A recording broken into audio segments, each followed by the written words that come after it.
You know, I really don't like when black men ask me questions like this because usually it's a facetious question, but we're gonna break this down today. But before we get into that, how y'all doing? My name is Professor Odie. I'm a pre-licensed clinician in the state of Pennsylvania. I'm also a life coach who focuses on emotional regulation and emotional intelligence. And my master's is in community psychology with a focus in Afrocentric theory. So, white supremacist masculine orientation is a masculine orientation that makes you the dominator, it makes you the ruler, and it makes you the lawmaker by any means necessary. When this contextualization is rejected, you become angry, you become violent, and you reject the reality of the people around you unless it aligns with your own reality. Now, another one of your questions in my comments were, who subscribes to this? So once again, we're gonna break this down historically because a lot of y'all pretend like y'all don't know where this masculinity comes from, and quite frankly, it's an annoying conversation. So y'all know me, I don't pull up nothing that's not peer-reviewed or deeply researched. So, what are gender roles and stereotypes? Gender roles are stereotypes regarding attitudes, attributes, and actions imposed upon men and women based on gender. These kinds of preconceptions are usually harmful to society, and understanding why and what they are overcoming, right? What causes gender roles? A number of people point them to biological factors, others point out that it all comes from sociological aspects. Whatever may be the case, it's clear that the gender roles as we know them today originated during the Victorian era. The Victorian era, which comprises most of the 19th century, was characterized by strong ideas regarding the role of each gender in society. Mostly, men were expected to present themselves in public spheres, such as politics and business. Women were expected to stay at home, taking care of the private sphere. From Britannica, the Victorian era in British history, the period between approximately 1820 and 1914, corresponding roughly but not exactly to the period of Queen Victoria's reign, and characterized by a class-based society, a growing number of people available to vote, and a growing state economy in Britain's status as the most powerful empire in the world. Why is this relevant? Between 1820 and 1914, what happened in black history? We had the emancipation of the enslaved, the beginning of the Reconstruction era, and the introduction of Jim Crow. Now, I need y'all to hold on to that. Once again, I don't pull up none that's not peer-reviewed or deeply researched. Here we have a dissertation, Race, Masculinity, and Personality Development, Understanding the Black Male Experience in America. It says, previous research indicates that black men's definition of manhood does overlap with traditional aspects of masculinity, including restricted emotionality, self-reliance, the importance of being a provider, aggressiveness, competitiveness, and ambition. These are the very same ideologies that Levant and Powell in 2017 identified traditional masculine ideologies are endorsed by white, Western heterosexual men. And it says David and Brandon identify 4 key components of TMI. Men should not be feminine. Men should be respected for achievement and success. Men should not demonstrate weakness. And men should be adventurous and risk-taking, even if this means participating in reckless violence. So remember when I told y'all to hold on to the fact that the Victorian era, the Reconstruction, and the emancipation of the enslaved people all happened around the same time. This is also the period of time where the groundwork for black men to be locked out of financial masculinity or financial aspects of masculinity was laid. We did not get the 40 acres and a mule that we were promised. Sharecropping as an economy was used by white landowners in order to put black workers into deep amounts of debt in order to work themselves off of the land. And black men who chose not to engage in the system and not have jobs were identified as vagrant. Thus, they were criminalized for not engaging in the system of sharecropping. Allow me to continue. That means that black men who did not decide to engage in this class warfare or gender warfare between black men and white men, if they were even able to do so, were identified as useless and criminal. Nah, let me cook, hold on, because it's still relevant today. Staples in 1998 identified that black men may be angry over the position they occupy in society, leading to frustration that may cause them to adaptively or maladaptively engage in ways that may affect their relationships with both themselves and others. A prior study done by Levant and Majors in 1997 found that black men endorse traditional masculinity the most, followed by white men. And because we are locked out of the system and have been historically locked out of the system, black men may develop a defense mechanism that greatly adheres to traditional male role norms, which was termed cool pose by Majors and Bilson. So once again, I've said it before, I'm going to continue to say it. This masculine posturing that a lot of black men do is a defense mechanism for knowing that we are locked out of the system of masculinity in the United States that was designed for white men.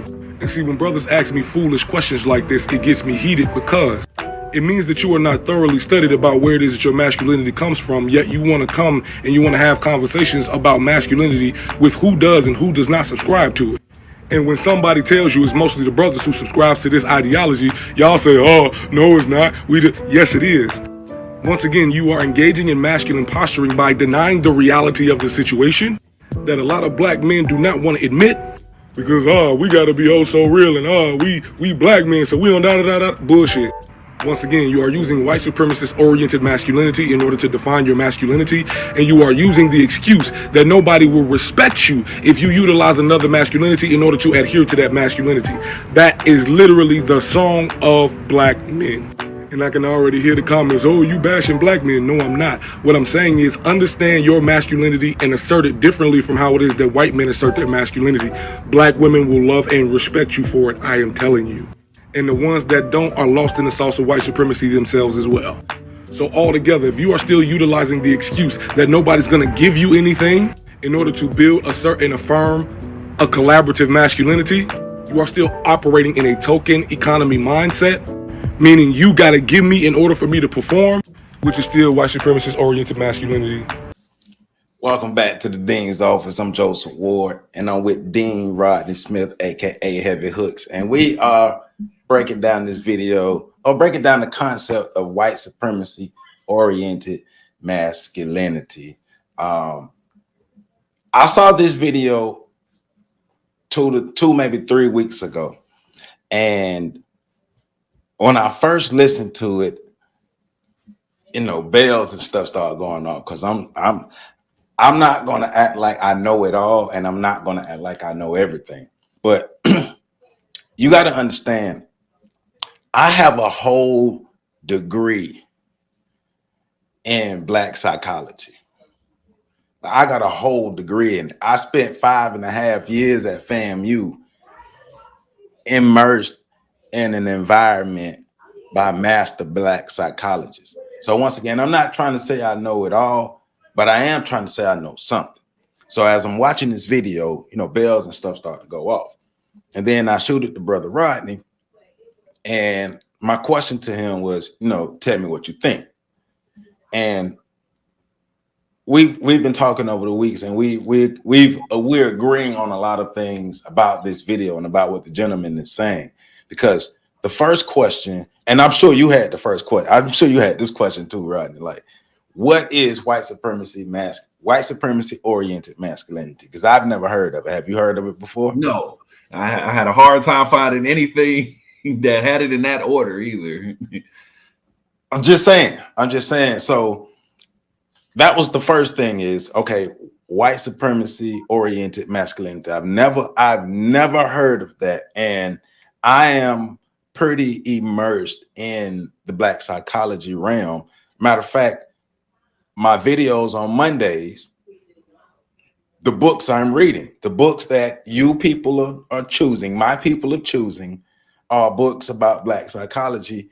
And to be more specifically, the last book we just got through reading, Post-Traumatic Slave Syndrome, we were covering these topics. So we have an understanding of how Black people have been oriented within American society, but have no concept of white supremacy oriented masculinity. And then my other question was, well, does white supremacy oriented femininity exist?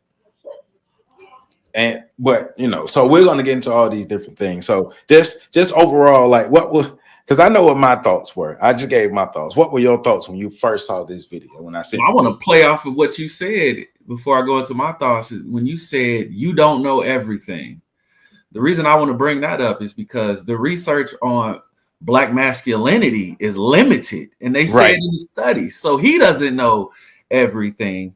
Thus, if there's limited research, to me, that meant he was criticizing Black men for using white frameworks. Well, what do you think you're doing, sir? If there's limited research, you must be using European or white frameworks to evaluate and analyze Black folks and their behaviors.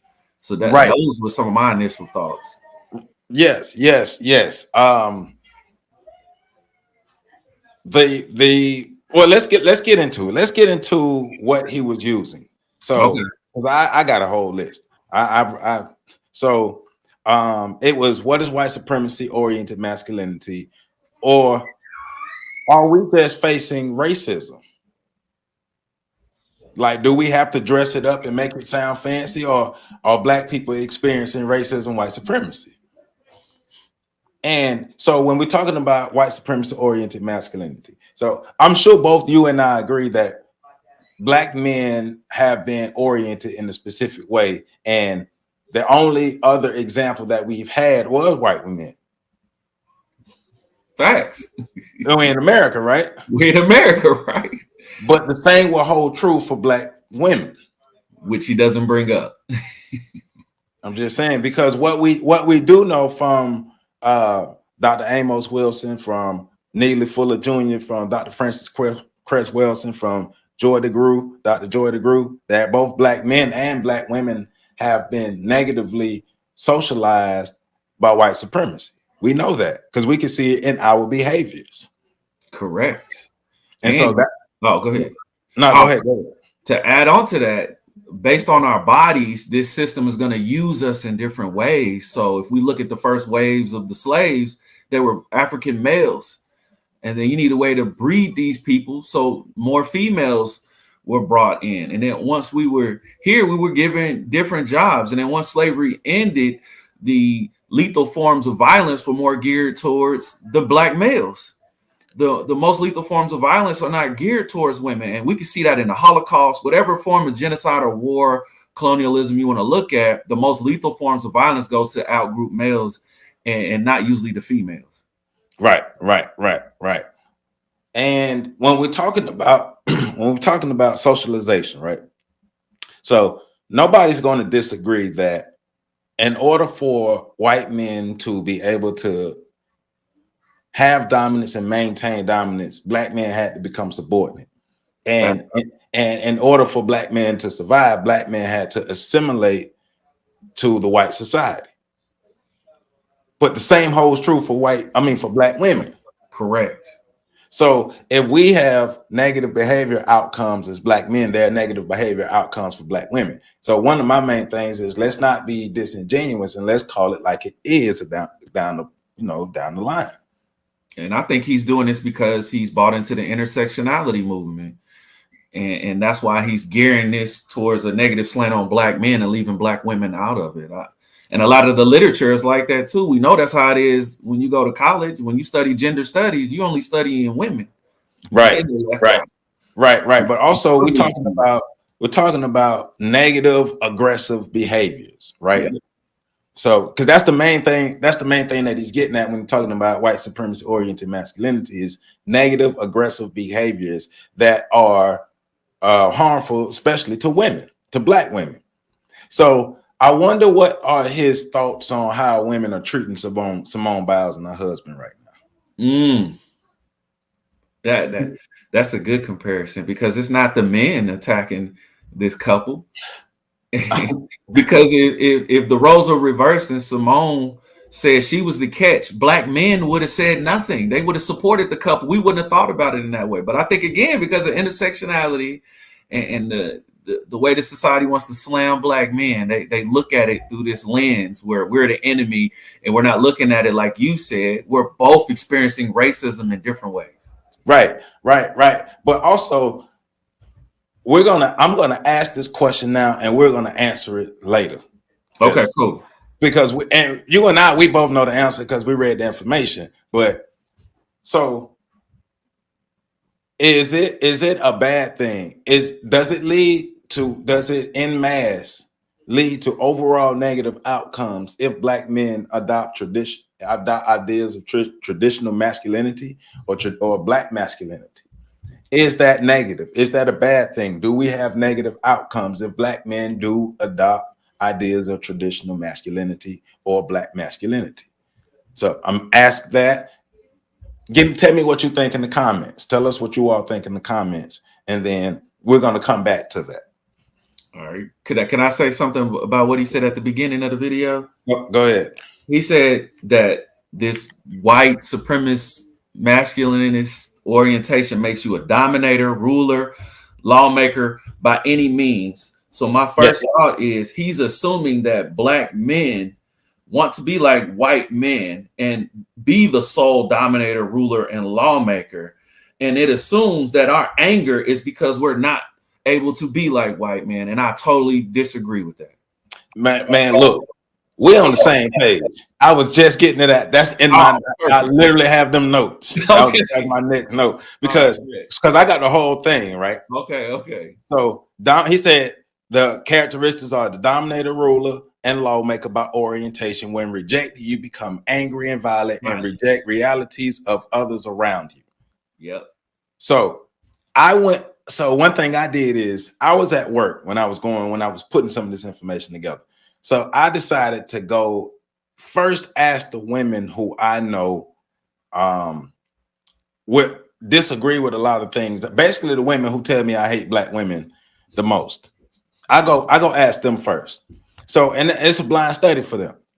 So I asked them, I say, tell me who do these characteristics sound like? If I tell you that this person is a dominator, ruler, and lawmaker by orientation, when rejected, you become angry and violent and reject the realities of others around you.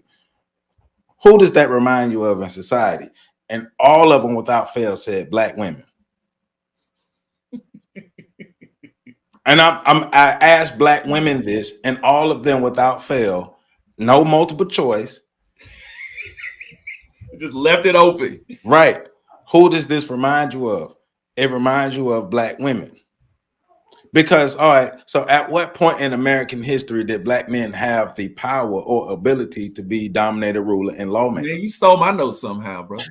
At no point in time did this happen. Right. And I wrote too, at what point in time did black men get together with the power to say, oh, we're going to be imperialists now. We're going to be colonialists. Oh, we're going to lynch non-blacks. Never did that happen. None of our literature do we talk about doing those things. Man, look. In order for black men to have had the power to be dominator, ruler, and lawmaker, white men would have had to acquiesce some of their power. Yep. And show us where white men gave up any form of their power to black men, and how is it feasible for white men to give up any semblance of their power to black men if you want to remain dominant and in control?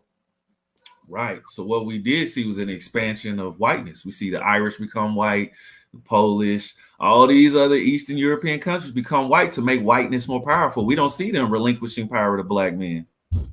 Right, but now toward the end of the video, he also talked about black men need to choose other identities of masculinity. Mm-hmm. What does that mean, and what other ones should we be choosing? Because are traditional ideas of masculinity actually harmful? I don't think so. And is there any information? Because the information we have, it was pertaining to black men, and so far we haven't found anything to say that these ideas are truly harmful. And of course, we got our cliffhanger. We're going to get back to that. But are traditional ideas of masculinity actually harmful to a society? Like, the question isn't, can they be harmful? Because we know they can. The question is, by and large, are they harmful? I don't think so. And I think that he's conflating patriarchy with masculinity. Right. Because I could still be masculine if we was living in a matriarchy. I could still have masculine traits and exhibit masculinity. But okay, so a further question, is patriarchy inherently bad? See, I don't think so either. Is the way we practice patriarchy right now in America, is it bad? If we being black men, I would say no, because I just don't see black men trying to be what he said, a dominator and a ruler. Well, I mean, because I don't see black women, white women, Asian women, Hispanic women trying to get out of America to exist in another form of. Ooh, good point. Because nobody's trying to live in an egalitarian. Because why aren't women running to Sweden, where they got the egalitarian societies, right? Why aren't women going to places that are more matriarchal? I got one for you. You just made me think it is then. To piggyback on both what we're saying, this is why black men are so loved overseas, is because we are more egalitarian. Man, when you listen to the videos online, that's all they talk about. You can get along with black men. They don't try to dominate me. They don't hit me. Man, look, we here. Me and you, we here, right? Because yes, by nature or by tradition, black people are egalitarian. Yes. Now but I don't want to get ahead of myself, but by nature, black people are egalitarian. Now, I thought what was interesting is as a professor, he was annoyed by somebody asking him what white supremacists. That was the first thing he said, wasn't it? Yeah. Yeah. Is this facetious? Yeah. And it's like, is it facetious or are you making up something? Are you having this defensive posture because white supremacist oriented masculinity is something that don't really exist, and if it do exist, who knows about it and who's talking about it? Google white supremacist oriented masculinity and see what you find. Because I couldn't find nothing.